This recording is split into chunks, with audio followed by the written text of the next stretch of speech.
இவன் சொல்றத கேக்கும்போது இவதான் நாகராணியா இருக்குமோங்கிற எண்ணம் அதிகமாகுதே. பார்க்கலாம். இப்ப அத செஞ்சுகிட்டு இருக்கிறது எந்த இடத்துலன்னு? அது தக்ஷக வனத்துலமா. நாகமணி விஷயத்துல வெற்றி கிடைக்கும் கூடவே ஒரு ஏமாற்றவும் காத்திருக்கு மகளே. இல்ல, எனக்கு துளசி டீ வேண்டாம். அட, அப்படி சொன்னா எப்படி? இந்த கிளைமேட்டுக்கு அதை குடிச்சா ரொம்ப பிரமாதமா இருக்கும். நீங்க அதை குடிச்சே ஆகணும். அத்தோ வேண்டான்னு சொல்றேன்ல. இங்க துளசி டீ ரொம்பவே ஃபேமஸ் அமர்த்தா. வேற ஊர்ல இருந்தெல்லாம் ஜனங்க வந்து இங்க குடிச்சிட்டு போறாங்க. நீங்க இன்னைக்கு வேண்டான்னு சொல்லவே முடியாது. அத்தா வேண்டான்னு சொல்றேன்ல, ஏன் என்ன வற்புறுத்துறீங்க? நீங்க இப்படி எல்லாம் பண்ணீங்க, இந்த இடத்தை விட்டு நான் எஞ்சி போயிடுவேன். ச்சே, நீங்களே குடிச்சுக்கோங்க. ஏங்க அமிர்தா, ராகேஷ் ஒரு நிமிஷம்.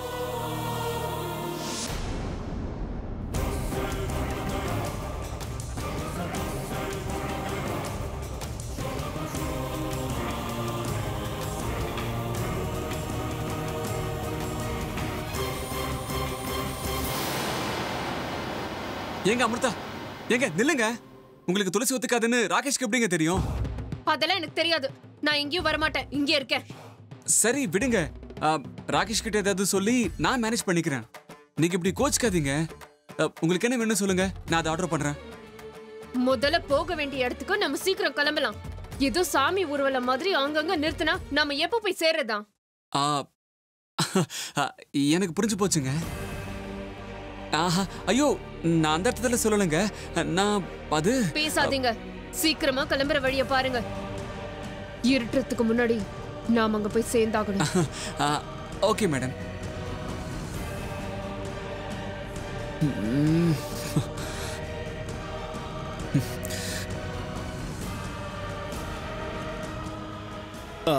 அவங்க இப்படி ஓடி வந்துட்டாங்க. அவங்களுக்கு துளசினா கொஞ்சம் அலர்ஜி. உங்களுக்கு சொல்ல மறந்துட்டேன். அன்னைக்கு பூஜையில கூட அதான் விஷயம். சரி போலாமா? துளசின்னா ஒத்துக்காதா? அப்படின்னா இவ இல்ல. காலையிலேருந்து நடந்துகிட்டு இருக்கிற எல்லா சம்பவங்களும் இவதான் நாகராணிங்கிற என்னுடைய சந்தேகத்தை அதிகப்படுத்திக்கிட்டு இருக்கு. இருக்கட்டும்.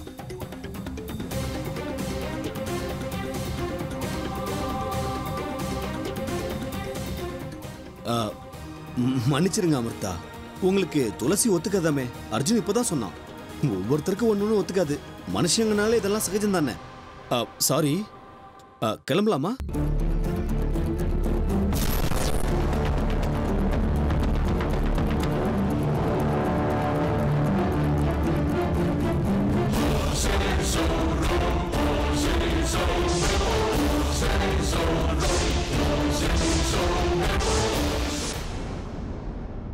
ருத்ரா, விஷ்ணு, உங்க 2 பேர்கிட்டயும் நான் முக்கியமான ஒரு கேள்வியை கேட்டாகணும். அதுக்கு சரியான உண்மையான பதிலை நீங்க சொல்லுவீங்கன்னு நான் மனசார முழுமையா நம்புறேன். கேளுங்க பாபா, இது வரைக்கும் நாங்க உங்ககிட்ட எதையுமே மறைச்சதில்ல. அதை கேட்கறதுக்காக தான் நான் இங்க வந்திருக்கேன் ருத்ரா. நான் இப்போ உங்ககிட்ட கேட்க போற கேள்வி என்னன்னா, நாகமணியை பத்தி கேட்க போறேன்.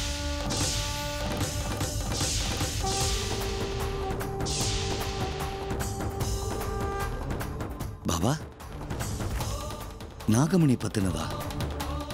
அது எங்க கிட்டயா? ஆமா, நாகமணி யார்கிட்ட எங்க இருக்குங்கிறத பத்தி உங்களுக்கு ஏதாவது விஷயம் தெரியுமா?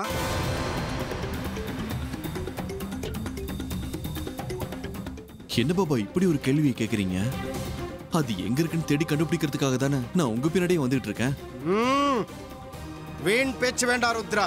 உங்களுக்கு தெரியுமா தெரியாதா அதை மட்டும் சொல்லுங்க. எனக்கு உண்மை தெரிஞ்சே ஆகணும். இனிமே பல விசித்திரங்கள் நடக்க ஆரம்பிக்க போகுது. யூகிக்க முடியாத அளவுக்கு சம்பவங்கள் நடக்க போகுது. உண்மை என்னன்னு தெரிஞ்சதுன்னா உங்க 2 பேரையும் ஆபத்திலிருந்து காப்பாற்ற முடியும். ஒருவேளை நாகமணியை பத்தி தெரிஞ்சிருந்தோம் நீங்க என்கிட்ட போய் சொல்லியிருந்தா அதுக்கப்புறம் ஏற்பட போற விளைவுகளுக்கு நீங்க மட்டும்தான் பொறுப்பு. அதனால இப்பவே நான் உங்களை எச்சரிக்கிறேன்.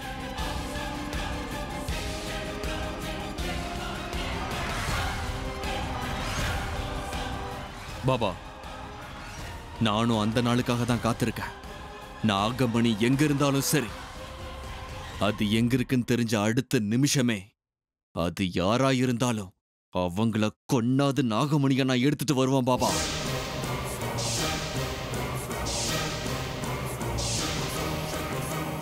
பாராட்டுறேன் ருத்ரா.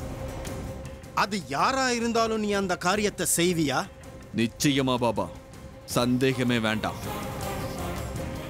நாகமணிக்கு முன்னாடி எனக்கு எந்த உறவுகளும் பெருசே கிடையாது பாபா. உன்னோட பதில் என்ன விஷ்ணு? உனக்கு கூட நாகமணியை பத்தி தெரியாதா? எந்த காரணம் கொண்டு நாகமணி என்கிட்ட இருக்குங்கிற விஷயத்த யார்கிட்டயும் நான் சொல்லக்கூடாது. என்ன யோசனை விஷ்ணு? நாகமணியை பத்தி உனக்கு என்ன தெரியுமோ அதை என்கிட்ட சொல்லு.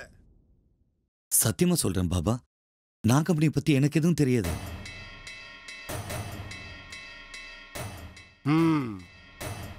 நான் உங்க 2 பேர் வார்த்தையும் நம்புறேன். என்ன இருந்தாலும் நீங்க 2 பேரும் எனக்கு வேண்டப்பட்டவங்க, என்னோட சிஷ்யர்கள். நாகமணியை பத்தி கலந்து பேசணும்னு தோணுச்சு, அதனால தான் வந்தேன். அடுத்ததா என்ன செய்யணும்னு நான் பார்த்துக்கிறேன். ஜெய் மகாகாளி!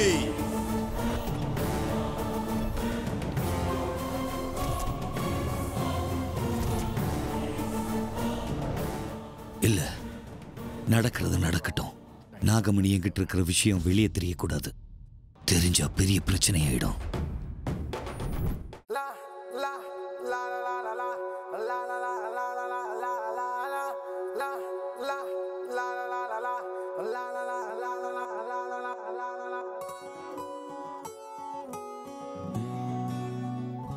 அர்ஜுன், அமிர்தா, இதுதான் நம்ம இறங்க வேண்டிய இடம்.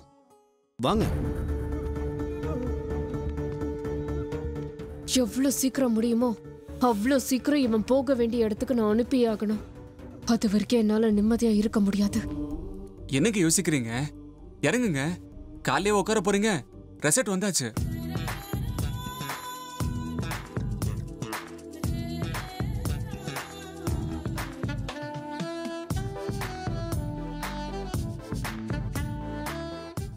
வாங்க.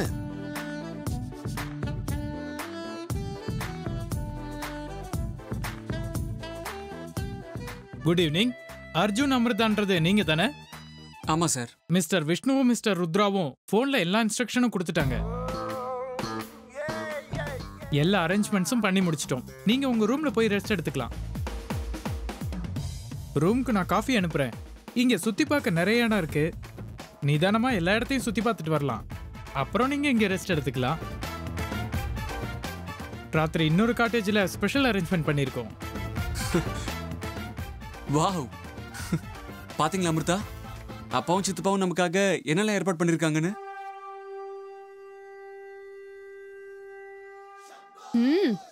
அவங்களோட எண்ணங்களை பத்தி எனக்கு நல்லாவே தெரியும். என்ன? உங்களுக்கு எப்படி தெரியும்?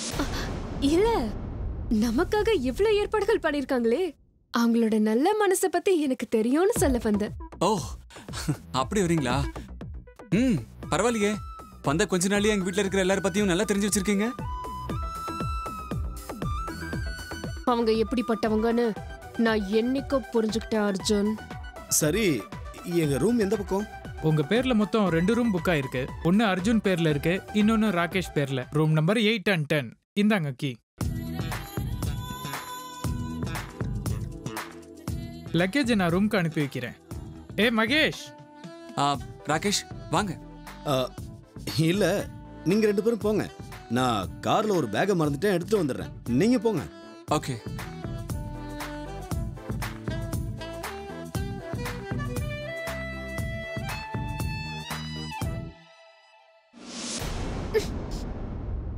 இப்படி எல்லாம் பண்ணீங்கன்னா நான் வர மாட்டேன்.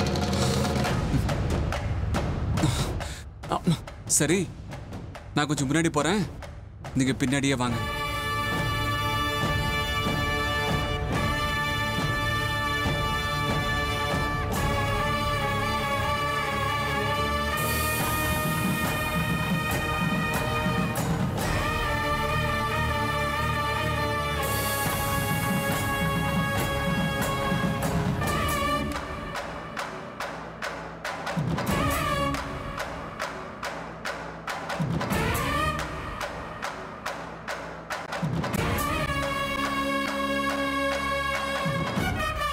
நீங்க போங்க, நான் வரேன்.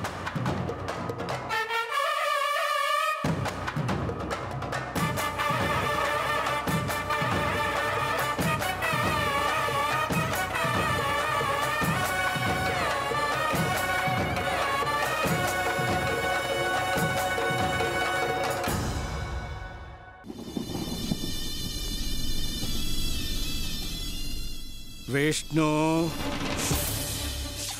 எல்லாம் தெரிஞ்சிருந்தும் ஒன்னும் தெரியாத மாதிரி நாடகம் ஆடுறல.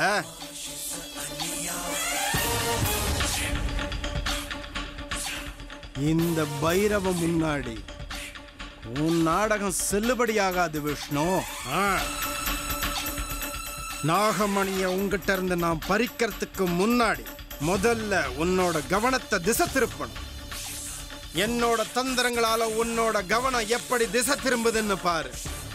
இந்த நிமிஷத்திலிருந்து என் வெற்றி ஆரம்பம், உனக்கு முடிவு ஆரம்பம். ஜெய் மகாகாளி.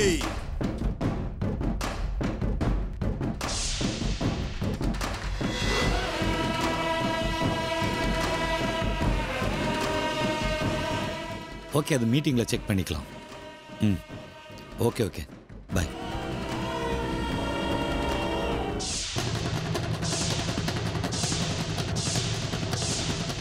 விஷ்ணு, உன் மனசை திசை திருப்ப நான் ஒரு தந்திரத்தை உண்டு பண்ணிருக்கேன்.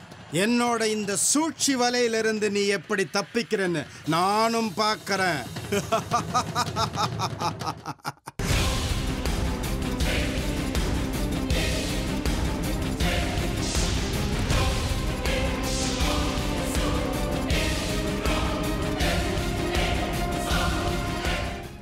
என்னது இது?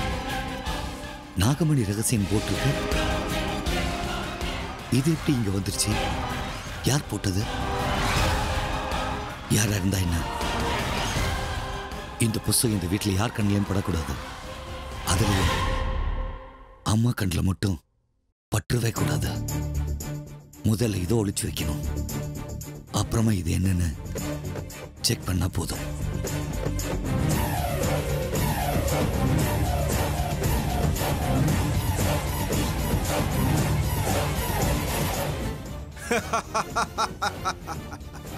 மொத்தத்துல நான் விரிச்ச வலையில வந்து விழுந்துட்டியா விஷ்ணு?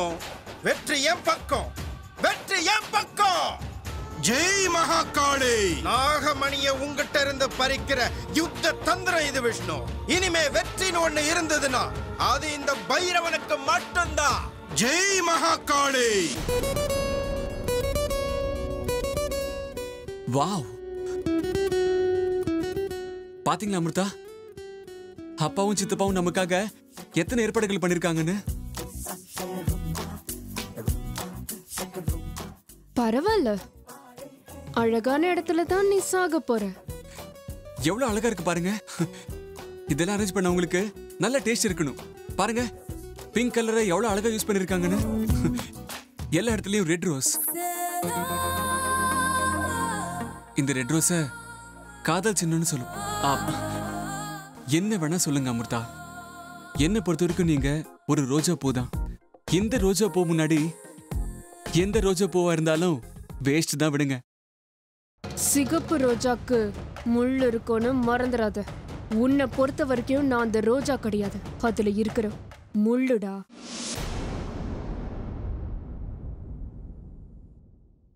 என்னங்க அமைதியா இருக்கீங்க? என்னாச்சு? ஓஹோ, வெக்கமா?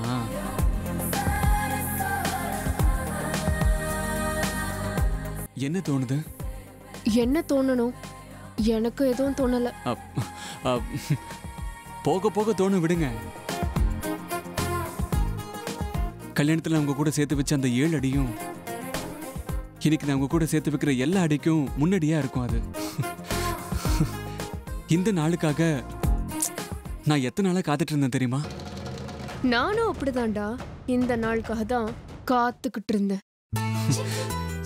இப்படிதான் எல்லாரையும் விட்டு தூரமா வந்து, அதாவது யாரும் இல்லாத இடத்துக்கு வந்து நாம் 2 பேரும் வந்து தனியா இருக்கணுங்கிறது என்னோட ரொம்ப நாள் கனவுங்க. இங்க நம்ம 2 பேருக்கு நடுவுல யாரும் வரமாட்டாங்க. ஆமா, இது என்னுடைய கனவும் கூட. இந்த மாதிரி யாருமே இல்லாத ஒரு இடத்துக்கு உங்களை கூட்டிக்கிட்டு வந்து உங்களை என்ன ஒண்ணுல விடுங்க, உன்னை சித்திரவதை பண்ணி கொல்லணும்னு ஆசை.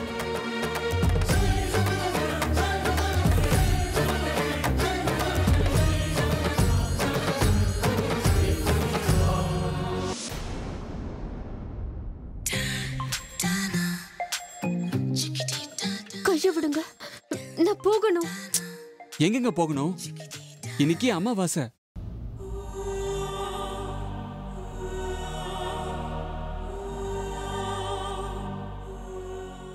அக்கம் பக்கத்துல கூட யாரும் இருக்க மாட்டாங்க. நான் உங்களை விட மாட்டேன். இன்னைக்கு அமாவாசையா? அப்படின்னா நான் ரொம்பவே எச்சரிக்கையா இருக்கணுமே. இன்னைக்கு நான் எந்த விதமான தவறும் செய்யக்கூடாது. அப்படி செஞ்சுட்டா என் சக்திகள் எல்லாம் என்னை விட்டு போயிடும்.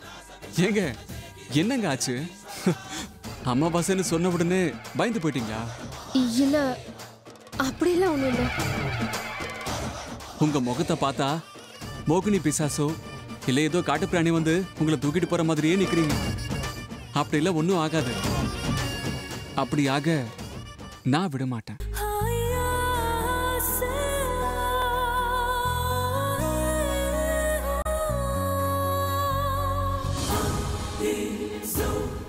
எங்க அமிர்தா, நீங்க தாங்க என் உயிர்.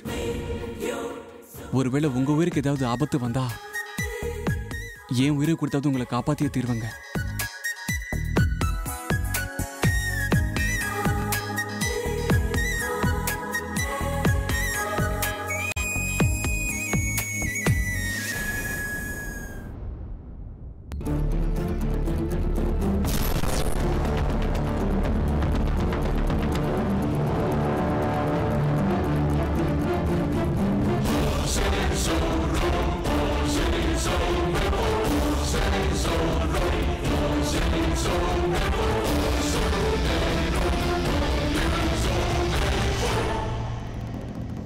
இன்னைக்கு அமாவாசை.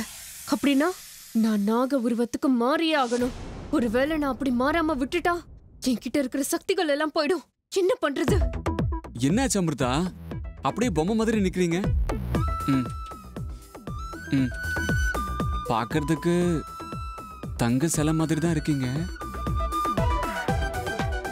இன்னைக்கு என் இதயங்கிற அரண்மனையில நீங்க தான் ராணி.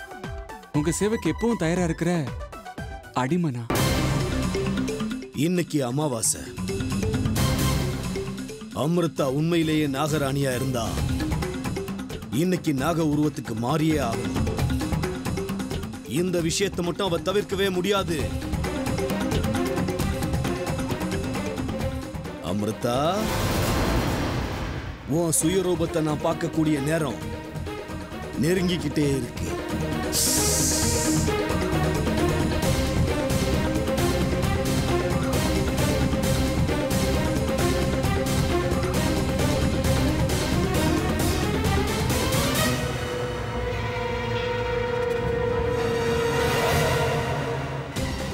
நான் இன்னைக்கு அந்த உண்மையை கண்டுபிடிக்காம விடவே மாட்டேன். உங்க அப்பா அம்மா கிட்ட உங்களை நல்லபடியா பாத்துக்குவேன்னு ப்ராமிஸ் பண்ணிருக்கேன். கண்டிப்பா நான் அப்படிதான் பாத்துப்பேன். உங்களுக்கு இதெல்லாம் கொஞ்சம் ஓவரா தெரியல? அப்படியே வச்சுக்கோங்களேன். இது பாருங்க, இந்த காதல் விஷயத்துல மட்டும் எதுவுமே அதிகம் இல்லை. உங்களுக்கு சேவை பண்ணக்கூடிய பாக்கியத்தை எனக்கு கொடுங்க.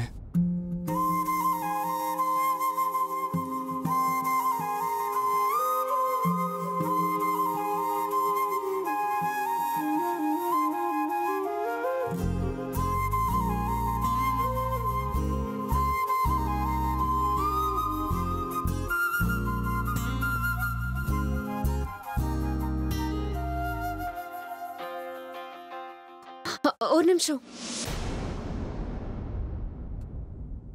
என்னங்க பிரச்சனை உங்களுக்கு? அது இன்னைக்கு அமாவாசைங்க. அதனால என்னங்க? பக்கத்துல தான் பௌர்ணமி நிலா மாதிரி நீங்க இருக்கீங்கல்ல. அப்படி இல்ல, எல்லாம் தெரிஞ்ச நாமளே அமாவாசை அன்னைக்கு எதுக்காக நம்ம புது வாழ்க்கைய ஆரம்பிக்கணும்? அதனாலதான். அதனால ஒன்றும் இல்லை, நாளைக்கு காலையில சாமிக்கு பூஜையை பண்ணிட்டு அதுக்கப்புறம் நம்ம புது வாழ்க்கைய ஆரம்பிக்கலாம். இல்ல, அதுக்கு வாய்ப்பே இல்லை.